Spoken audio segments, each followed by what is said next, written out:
নন্দনকানন শিশু বিকাশ ও সংস্কৃতি চর্চা কেন্দ্র, এখানে সংস্কৃতি চর্চা কেন্দ্র হয়ে আসছে আজ আমাদের ৬ষ্ঠ প্রতিষ্ঠাবার্ষিকী। তো আমরা এই উপলক্ষে নন্দনকাননের শিল্পীদের নিয়ে আমরা বাংলা বর্ষবরণ উপলক্ষে যে অনুষ্ঠানগুলো সেগুলো হয়। তাছাড়া প্রতি বছর আমরা কৃষক সম্মাননা দিই। আমরা মনে হয় যে বাংলার মা মাটি মানুষের কাছে কৃষকের সম্মান না থাকলে বা কৃষক যদি আমাদের সংস্কৃতিতে যুক্ত না হয় তাহলে সংস্কৃতি পালনটা সম্পূর্ণ থাকে না। তাই প্রতি বছর এখানে কৃষকদের সম্মাননা দেওয়া হয়। তাছাড়া এখানে বাংলার আঞ্চলিক যে গানগুলো যেমন অষ্টক গান বা বরণ যেগুলো নৃত্য হয় সেগুলো আমরা এখানে উপস্থাপন করে থাকি। তো আমাদের অনুষ্ঠানটা প্রতি বছর বৈশাখেই হয়। আর এবারও আমরা ৬ষ্ঠ প্রতিষ্ঠাবার্ষিকী পালন করলাম। বর্ষবরণ উপলক্ষে কৃষক সম্মাননা এবং সাংস্কৃতিক অনুষ্ঠান উদযাপন করা হচ্ছে এখানে।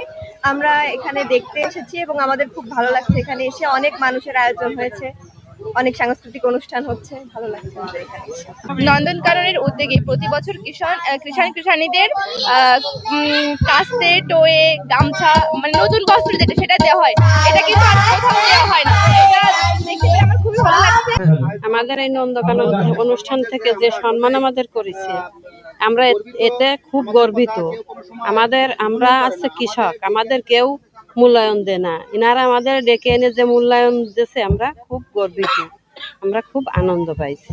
আমাদের এই সম্মান দেওয়াতে আমরা আসলে গর্বিত চাষিরা যে এই পরিমাণ পরিশ্রম করি, আমাদের কথা কেউ মূল্যায়নই করে না কখনো। তা আমাদের এখানে ডেকে এনে যে আমাদের সম্মান দিয়েছে আমরা গর্বিত চাষিরা।